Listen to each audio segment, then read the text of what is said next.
nakapag-mix na po tayo ng ating dishwashing liquid.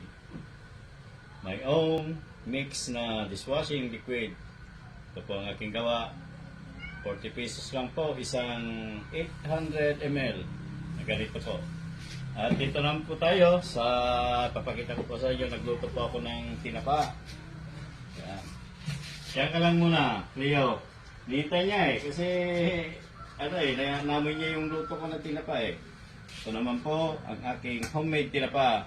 Hindi ko na po ipapakita ko po ano yung proseso ng pagluto. Ito, yung malalaking lalaki na galunggong kasi pang ulam naman po kasi pag pambenta yung medyo yung medyo maliliit. Yan, amoy pa lang ulam na. Isang piraso lang to, busog ka na kasi malalaki. Yan, ito po ang aking homemade tinapa. Thank you for watching.